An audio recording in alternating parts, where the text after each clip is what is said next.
Sa muli po, magandang umaga sa kanilang lahat. Good morning. I remember the sharing of a priest friend regarding a young professional he accompanied in a silent retreat. Ito pong young professional na to is earning a good number, parang nasa six digit ang kanyang sweldo. He is working abroad. Nakapagpatapos rin po siya ng pag-aaral ng kanyang mga kapatid. Nabigyan na po niya ng maliit na negosyo ang kanyang mga magulang at meron na siyang napundar na sariling bahay. Kumbaga, nasa kanya na po ang katangian na hinahanap ng isang babae sa isang lalaki, ideal man. But despite his success, he said he is not happy with his life. Parang may kulang sa kanyang buhay. Matakin mo, nagtatrabaho abroad, may magandang hanap buhay, may maayos sa sweldo, may masayang pamilya, but in the end, he said, he is not contented with his life. So to guide this man in his retreat, my priest friend gave the very same text we have today as his prayer matter. Sabi, pagdasalin mo ang text na ito. At mula dun sa kwentong yon, napagtanto ng binata na kahit ano pang tagumpay meron siya sa buhay, kahit gaano kataas ang estado niya sa buhay, ito ay hindi sasapat upang magbigay sa kanya ng ligaya kung wala ang Diyos sa kanyang pang-araw-araw na ginagawa. Without the Lord, everything is in vain. Balikan natin ang kwento ng ating ebanghelyo ngayon. Peter and his friends worked hard all night, but they caught nothing. Yet when Jesus told them to lower their nets again, they had a great catch that their nets were close to tearing, and their boats close to sinking. Ganun kadami ang kanilang huli. Sa kanila pong pagkamangha, ang tanging nasabi ni Pedro, "Depart from me, Lord, for I am a sinful man." Ang mga katagang ito ay bunga ng kanyang realization na siya ay walang-wala kung wala rin po ang Diyos sa kanyang buhay. Naging mabunga lang yung moment na yon. Bakit? Dahil nandun si Jesus. Pero nung wala si Jesus, bokya rin sila. Sigurado po ako, hindi lang po nag-iisa yung binata dun sa kwento ko kanina na may nararamdamang tila kulang sa kanyang buhay sa gitna ng tagumpay na dinadanas. Perhaps many of us are also asking the same question. Why am I not contented or happy with what I have despite the many material blessings? After our daily routine of rising from the bed, going to work, receiving our salaries, spending them to the things we think can make us happy and contented, at the end of the day, we say to ourselves, why am I still not happy and contented with my life? Bakit parang may kulang sa aking puso? Matatagpuan po ang sagot sa ating pong ebanghelyo ngayon.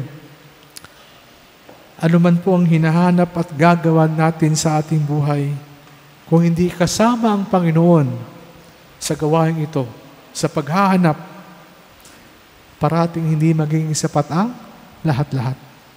I remember what Saint Augustine once said, "We are made of God.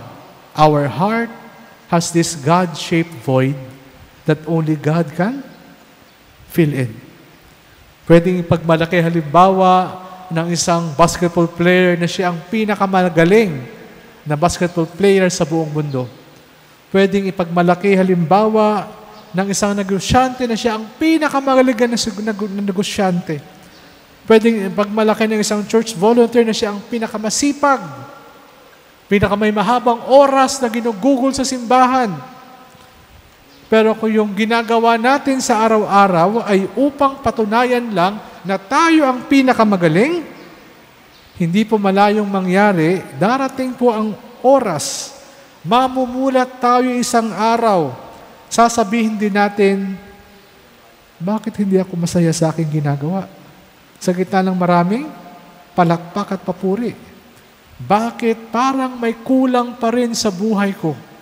Sa gitna ng aking paglilingkod sa simbahan. Sa gitna ng aking pagtulong sa kapwa.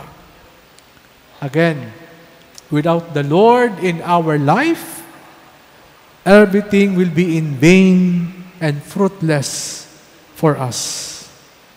Peter offers us today the right attitude. And what is that right attitude? Humility. We need to humbly acknowledge our inadequacies. When we are young, when we are strong, we tend to be proud. And I think all these here can testify to this reality. Nung medyo bata-bata at malalakas pa tayo, medyo mayabang. We allow ourselves to be intoxicated by this imaginary, invincible power and strength, believing that we can do everything we want. Bakit? Magaling ako eh. Malakas ako eh. Para tayong mga Superman at Darna. Sobrang bilib sa sarili. Kahit ang Diyos, napapailing. At ang theme song natin, I did it my way. Lahat kaya kong gawin. This is the reason why some young people today do not care anymore about God in their life. Bakit? Iniisip po nila, inisip ng maraming kabataan ngayon, hindi ko nila lahat, pero inisip po ng maraming kabataan, magaling ako eh, talented ako, malaki ang sahod ko, unti-unting naman natutupad ang mga pangarap ko sa buhay, dahil matyaga ako, dahil talented ako. Bakit pa kailangan ng Diyos? I am self-sustaining. But time and again, my dear friends, people with this kind of mentality will remind us that these kind of things will not last long. Our faith needs to mature. Why? Because there's wisdom in getting older. And I think all these here can again testify to this reality. There's wisdom in getting older. We become wiser. The beauty of growing old is that, as I mentioned, we grow wiser as well. Kasi marami na tayong mga karanasan sa buhay. Maraming pagkakamali na na-realize. And a wise man is a humble man. The less strong and powerful we become through time, the more readily we admit our inadequacies, ang ating mga pagkukulang, ang ating mga kahinaan. To be spiritually wise then means learning how to accept who we truly are before the Lord and who God is for us. Parang pinapamukha sa atin ng Diyos, oy, Diyos ako, tao ka lang. And like Peter, we kneel and in all humility, we utter the words, Lord, depart from me. I am a sinful man. Parang si Pedro. Anong term sa Tagalog nun? Parang binuhusan ka ng malamig na tubig. Binabalik ka sa realidad. Mga kapatid, sa pamamagitan po ng pagpapakumbaba at pagsuko natin sa Diyos, sa pamamagitan ng pag-ako natin sa ating mga limitasyon, unti-unti natin binubuksan ang ating mga puso upang gumalaw ang biyaya ng Panginoon. Sa ating pagpapakumbaba, tulad ng ginawa ni Pedro, mas hinahayaan po natin gumalaw si Jesus bilang Diyos sa ating buhay. Meaning, we allow God to be God in our life. It is God's fecundity. It is God's generosity that brings abundance of fruits to our labor. It is God's attractiveness that draws this great number of fish to fill our boats to the point of sinking. What is my point? Magaling ka? Bakit? Hindi lang dahil magaling ka at matyaga ka, kundi dahil bukas palad ang Diyos sa iyo. We are who we are today, not because of our strength, not because of our talent, partly maybe, but mainly because God has been generous, God has been gracious to us. It is God's overflowing love that fills our hearts with joy and enables us to leave everything behind. Because at the end of the day, we realize we don't really care about worldly things when we have in our possession the greatest treasure of all. And this was realized by Peter, symbolically when he left his boat and his nets to follow Jesus. Iniwan niya ang lahat-lahat. This is then that we are truly happy. Ito yung totoong saya. Yung sayang kailanman hindi mapapalitan ng kahit anong material na bagay. Mga kapatid, muli po tanangin natin ang ating mga sarili.